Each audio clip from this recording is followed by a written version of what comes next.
Well, dear students, myself Dr. Ashish Garg, Associate Professor in Chemistry, seat R.N. Ruia, Government College, Ramgarh, Shekhawati, District, Sikar, Rajasthan. बच्चों, welcome in this session. BSc part first, second paper organic chemistry.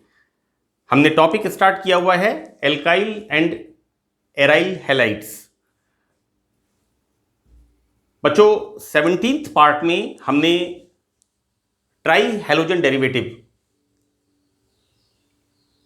Chloroform के preparations के बारे में पढ़ा था कि किस तरह से हम लेबोरेटरी में या अन्य विधियों से, अदर मेथड से क्लोरोफॉर्म का सिंथेसिस करते हैं. We start now reactions of chemical reactions of chloroform. ठीक है, यहां पर हम शुरू करते हैं क्लोरोफॉर्म की केमिकल रिएक्शंस. बच्चों, फर्स्ट रिएक्शन इसमें है oxidation and this is very very important. मैंने इसके अंदर कई स्लॉट्स में इसे लिखा है, कलर्ड चौक से भी मैंने इसको लिखा है, इसका आप ध्यान रखिएगा. This part is very very important. बच्चों देखिए क्या होता है कि क्लोरोफॉर्म CHCl3 सनलाइट की प्रेजेंस में, दिस इज द सनलाइट, इसको मैंने इंडिकेट किया है H न्यू से, सनलाइट की प्रेजेंस में वायुमंडलीय ऑक्सीजन से, राइट, हमारा जो एटमॉस्फेयर है इसमें जो ऑक्सीजन है जिसे हम इनहेल करते हैं, तो क्लोरोफॉर्म सनलाइट की प्रेजेंस में एटमॉस्फेरिक ऑक्सीजन के साथ ऑक्सीकरण होता है और फॉस्जीन गैस का फॉर्मेशन होता है. बच्चों, फॉस्जीन एक विषैली गैस है, दिस इज COCl2. बच्चों, नाम इसका है phosgene. This is the carbonyl chloride, इसका दूसरा नाम है कार्बोनाइल क्लोराइड. बच्चों, CO को हम कहते हैं कार्बोनाइल. तो क्लोरोफॉर्म सनलाइट की प्रेजेंस में एटमॉस्फेरिक ऑक्सीजन के साथ रिएक्शन करती है और यहां पर फॉस्जीन का निर्माण होता है. बच्चों, फॉस्जीन एक विषैली गैस है. मैंने लिखा है कि यहां पर यह जानना महत्वपूर्ण है कि जो CHCl3 की बॉटल, क्लोरोफॉर्म की जो बॉटल होती है बच्चों, वो वायु में खुली रह जाती है. हम कॉमनली कई बार होता है कि बॉटल को खुला छोड़ देते हैं. तो क्लोरोफॉर्म की बॉटल जब हम खुला छोड़ देते हैं तो वो एनेस्थीसिया की तरह, जिसका कि हम करते हैं कुछ समय की बेहोशी के लिए, के रूप में उसका उपयोग नहीं करते हैं, क्योंकि इसके अंदर ये गैस जो होती है फॉस्जीन, इसका निर्माण हो जाता है, राइट. यानी क्लोरोफॉर्म की खुली हुई बॉटल को हम एज ए एनेस्थीसिया यूज नहीं करते, क्योंकि इसके अंदर फॉस्जीन का निर्माण होता है और फॉस्जीन गैस एक विषैली गैस है. इसको सेकेंड वर्ल्ड वॉर के टाइम में इसको यूज किया था और nervous, common nervous problem, paralysis वगैरह हो सकता है, न्यूरो अटैक्स हो सकते हैं, लॉस ऑफ मेमोरी हो सकता है. तो phosgene gas is a poisonous gas. इसको सेकेंड वर्ल्ड वॉर के टाइम में, वॉर के अंदर काम में, युद्ध में काम में लिया गया था. अब यहां पर जो क्लोरोफॉर्म होता है उसके अंदर इस विषैली गैस को बनने से रोकने के लिए बच्चों इसके अंदर थोड़ा सा इथेनॉल C2H5OH इसको मिक्स करते हैं. तो यहां पर जो फॉस्जीन बनती है क्लोरोफॉर्म के अंदर, जब फॉस्जीन बनती है तो ये फॉस्जीन इथाइल अल्कोहल के साथ, इसके साथ रिएक्शन करती है. This phosgene react with ethyl alcohol. हम खुली बॉटल में फॉस्जीन गैस एटमॉस्फेरिक ऑक्सीजन के साथ नहीं बने, इसके लिए इसके अंदर हम थोड़ा सा इथाइल अल्कोहल मिक्स करते हैं. तो यहां पर फॉस्जीन गैस एथिल अल्कोहल के साथ रिएक्शन करके बनाती है. दिस इज द बच्चों, दिस इज द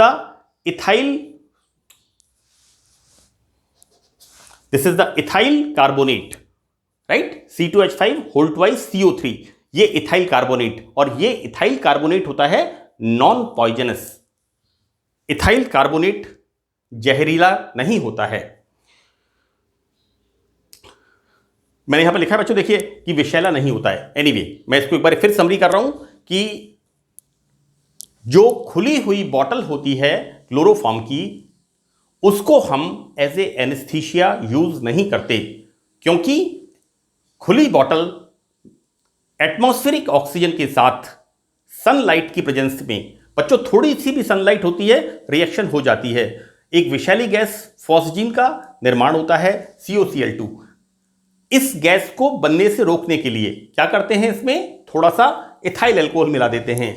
ये इथाइल अल्कोहल फॉस्जीन के साथ रिएक्शन करता है और ये बनाता है di ethyl carbonate, and this di ethyl carbonate is non poisonous, right. ये मैंने आपको अब तक बताया है। आगे इसमें हम देखते हैं बच्चों, देखिए कि क्लोरोफॉर्म का ऑक्सीडेशन रोकने के लिए इसको हम ब्राउन कलर की बॉटल्स में, कॉमनली आप देखिएगा कि जो लेबोरेटरी के जो रिएजेंट्स हैं वो डार्क ब्राउन कलर की बॉटल्स में आते हैं। उसके पीछे रीजन होता है कि जो सनलाइट है उससे उनका डिग्रेडेशन ना हो, उनके अंदर चेंजेस ना हो, क्योंकि सनलाइट, बहुत सारे केमिकल्स जो हैं वो सनलाइट के साथ, सूर्य के प्रकाश के साथ अभिक्रिया करते हैं। तो यहां पर क्लोरोफॉर्म को ऑक्सीडेशन रोकने के लिए ब्राउन कलर की बॉटल्स में ऊपर तक भरते हैं, लेकिन राइट, यहां पर इंपॉर्टेंट चीज क्या होती है, इसको ऊपर तक भरते हैं, इसमें इथेनॉल भी मिलाते हैं, लेकिन जब भी इसका हम मेडिसिनल यूज करते हैं या मेडिकल यूज करते हैं, राइट, हम जब इसको चिकित्सीय काम में लेते हैं, उपयोग में लेते हैं, चिकित्सा के उपयोग में लेते हैं, तो बच्चों इसका हम क्लोरोफॉर्म के अंदर सिल्वर नाइट्रेट का सॉल्यूशन, थोड़ा सा क्लोरोफॉर्म लेते हैं और उसमें सिल्वर नाइट्रेट का सॉल्यूशन मिक्स करते हैं। अगर क्लोरोफॉर्म की बॉटल में थोड़ी सी भी फॉस्जीन गैस होती है तो वो सिल्वर नाइट्रेट सॉल्यूशन के साथ AgCl का, सिल्वर क्लोराइड का व्हाइट प्रेसिपिटेट देती है। तो this is the oxidation reaction, right, कि oxidation in the presence of sunlight, chloroform atmospheric oxygen के साथ फॉस्जीन गैस का निर्माण करती है। फॉस्जीन गैस पॉइजनस होती है और इसको बनने से रोकने के लिए इसमें इथाइल अल्कोहल मिलाते हैं। इथाइल अल्कोहल फॉस्जीन के साथ डाइथाइल कार्बोनेट बनाता है, राइट, और क्लोरोफॉर्म को डार्क ब्राउन कलर की बॉटल्स में भरते हैं। और इतना प्रिकॉशन के बाद भी जब इसका हम मेडिसिनल या मेडिकल यूज करते हैं एज ए एनेस्थेटिक, तो बच्चों यहां पर हम इसमें सिल्वर नाइट्रेट का सॉल्यूशन मिक्स करते हैं। अगर थोड़ी सी भी फॉस्जीन गैस बनती है तो वो सिल्वर नाइट्रेट से रिएक्शन करके AgCl का व्हाइट प्रेसिपिटेट देती है। तो this reaction is very important for the competitive exams point of view, for the general knowledge, कि क्लोरोफॉर्म में ये चीज किस तरह से ऑक्सीडेशन प्रोसेस होती है। बच्चों सेकेंड रिएक्शन इसमें है रिडक्शन। देखिए यहां पर हाई टेम्परेचर पर जिंक डस्ट और वाटर के साथ मीथेन गैस, बच्चों क्लोरोफॉर्म की जिंक डस्ट एंड वाटर के साथ रिएक्शन, बच्चों zinc dust and water is the reduction, अपचयन की अभिक्रिया होती है। तो बच्चों यहां पर क्या होता है कि क्लोरोफॉर्म का जब रिडक्शन होता है in the presence of zinc dust and water, तो formation of methane and formation of 3HCl, बच्चों दिस Cl ना react with this and formation of 3HCl, तो जो 3H बचते हैं they form CH4, formation of methane. तो chloroform zinc dust and water के साथ रिडक्शन होता है, अपचयन होता है और यहां पर हाइड्रोकार्बन मीथेन का निर्माण होता है। यदि क्लोरोफॉर्म का रिडक्शन जिंक और HCl के साथ करते हैं तो बच्चों यहां पर इसका पार्शियल रिडक्शन है ना, रिमूवल ऑफ HCl, और यहां क्या बनता है CH2Cl2, right, this is the dichloromethane. Chloroform का हमने रिडक्शन किया जिंक एंड वाटर के साथ to the complete reduction.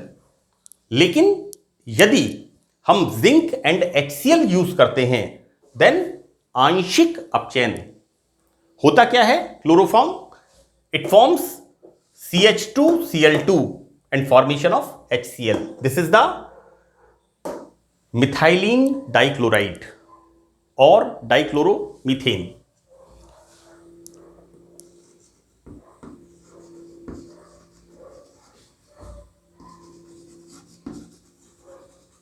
This is the dichloromethane. बच्चों नेक्स्ट इसमें हम देखते हैं क्लोरोफॉर्म का हाइड्रोलाइसिस, जल अपघटन। तो देखिए कि सांद्र एल्कोहलिक और एक्वस क्षार के साथ, right, chloroform concentrate aqueous base के साथ और एल्कोहलिक बेस के साथ हाइड्रोलाइसिस होता है और यहां पर फॉर्मिक एसिड का फॉर्मेशन होता है। तो देखिए बच्चों यहां पर when chloroform undergo reaction with alkali in alcohol और water then the formation of this carboxylic acid. बच्चों यहां नेक्स्ट रिएक्शन है सिल्वर पाउडर के साथ। क्लोरोफॉर्म की रिएक्शन रजत चूर्ण के साथ किस प्रकार होती है? तो देखिए बच्चों यहां पर दिस क्लोरोफॉर्म सिल्वर चूर्ण के साथ व्हाट इट गिव्स एसिटाइलिन। ये रिएक्शन आप लोगों ने अपने 12th स्टैंडर्ड में एसिटिलीन गैस के निर्माण में इसको आपने पढ़ा है, राइट। तो बच्चों यहां पर हम देखते हैं कि किस प्रकार से क्लोरोफॉर्म की सिल्वर के साथ, सिल्वर पाउडर रजत चूर्ण के साथ अभिक्रिया होती है और एसिटिलीन गैस का निर्माण होता है। बच्चों acetylene gas we use carbide to prepare acetylene, क्योंकि मैंने इनऑर्गेनिक केमिस्ट्री के अंदर जो कार्बन के कार्बाइड्स बताए हैं वहां बताया था कि किस तरह से एसिटिलीन गैस का उपयोग गैस वेल्डिंग में होता है। Now our fifth reaction. बच्चों यहां पर नेक्स्ट रिएक्शन हमारी है क्लोरोफॉर्म की नाइट्रिक एसिड के साथ रिएक्शन।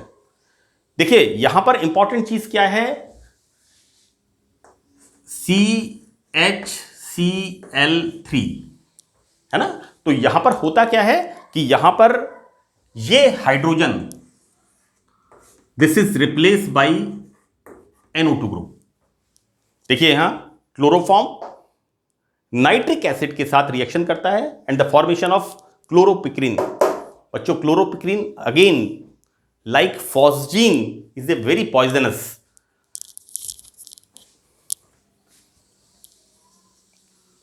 ये फ्लोरोपिक्रिन जो होता है ये भी एक जहरीला पदार्थ है, it is a poisonous compound. तो बच्चों ये क्लोरोफॉर्म में होता क्या है, hydrogen atom, this hydrogen atom is replace by nitro group, right. जब हम क्लोरोफॉर्म की रिएक्शन नाइट्रिक एसिड के साथ कराते हैं तो क्लोरोफॉर्म में उपस्थित हाइड्रोजन नाइट्रो समूह से रिप्लेस होता है और यहां पर फॉर्मेशन होता है क्लोरोपिक्रिन का। बच्चों दिस इज द रिएक्शन कि किस तरह से chloroform when react with concentrate nitric acid and the formation of CCl3NO2 and this is the this is the formula of chloropicrin. बच्चों देखिए मैंने यहां लिखा है, यहां क्लोरोपिक्रिन एक विषैला पदार्थ है और इस पॉइजनस कंपाउंड को एक तो यूज करते हैं एज ए पेस्टिसाइड और as a insecticides. Pesticides are the substance और mixture of substance which prevent, repel, destroy और mitigate pest like insects, rodents and fungi etcetera, so that this chloropicrin is use as a pesticide और insecticide, एक ही बात है। Second thing बच्चों यहां पर वॉर के अंदर, युद्ध में हम जब भी बात करते हैं तो देखिए युद्ध की बात आते ही वॉर में केमिकल वेपन्स की बात आती है। जब भी कभी होता है तो चाहे वो उज्बेकिस्तान, अजरबैजान, इराक, ईरान, हम जहां भी देखते हैं, हम बात करते हैं नॉर्थ कोरिया की बात करते हैं, चाइना की केमिकल वेपन्स की बात आती है। अभी कोविड-19 में हम ऐसा सुनते हैं, आई एम नॉट श्योर, हम ऐसा सुनते हैं कि जो वायरस डेवलप किया गया था वो वॉर पर्पस के लिए, और वो बाय द वे लीक हो गया, जिसकी वजह से हम करीब पिछले 1.5 ईयर से, 1.5 साल से एक महामारी के दौर से हम गुजर रहे हैं। बड़ा कठिन समय है, वापस कोविड की दूसरी लहर आई है और एक बड़ा कठिन समय चल रहा है। तो बच्चों, यहाँ पर ये जो क्लोरोपिक्रिन है, एक्चुअली क्या है कि जिसे हम तरक्की कहते हैं, कि जैसे जैसे मानव समाज तरक्की करता गया तो तरक्की वो डिस्ट्रॉय करने वाले सेंस में भी करता गया। यहाँ पर इतने खतरनाक रसायनों का निर्माण हो गया जो मानव सभ्यता के लिए बड़े खतरनाक हैं, मानव जीवन के लिए बड़े दुरुपयोगी और खतरनाक हैं। इनके यूज़ भी हैं, लेकिन इनके जो इनसे बड़े महाविनाशक हथियारों का निर्माण किया गया। तो बच्चों, ये क्लोरोपिक्रिन युद्ध में एज ए पॉइजनस गैस के रूप में भी इसे काम में लेते हैं। मैं आपको बता दूं कि मैंने जहाँ तक थोड़ा बहुत पढ़ा है कि नाजी जर्मनी में हिटलर के टाइम में 1940 से लेकर 1945 तक क्लोरोपिक्रिन, फॉस्जीन, इन गैसेस का वॉर के अंदर यूज़ किया था, राइट। तो थोड़ा सा आपको एक जनरल नॉलेज के पॉइंट ऑफ व्यू से इसके बारे में पता होना चाहिए। आपसे पूछ सकते हैं क्लोरोपिक्रिन के फॉर्मूले के बारे में as a general knowledge test. आपसे फॉस्जीन गैस के बारे में पूछ सकते हैं कि क्लोरोफॉर्म के ऑक्सीडेशन से फॉस्जीन गैस का निर्माण होता है, and phosgene gas is a poisonous gas. दूसरा महत्वपूर्ण सवाल पूछते हैं कि जो फॉस्जीन गैस का निर्माण होता है तो क्लोरोफॉर्म के अंदर उसे रोकने के लिए क्या करते हैं। तो आपका उत्तर होगा कि इसके अंदर थोड़ा सा इथाइल अल्कोहल मिक्स करते हैं, और इथाइल अल्कोहल मिक्स करने से यहां पर इथाइल कार्बोनेट का निर्माण होता है जो कि नॉन पॉइजनस होता है। बच्चों, ये मैंने आपको अभी क्लोरोफॉर्म की कुछ रिएक्शंस के बारे में बताया है। इसकी कुछ और रिएक्शंस बाकी हैं, वो हम नेक्स्ट पार्ट 19th में डिस्कस करेंगे। So that's all in this lecture. Thank you.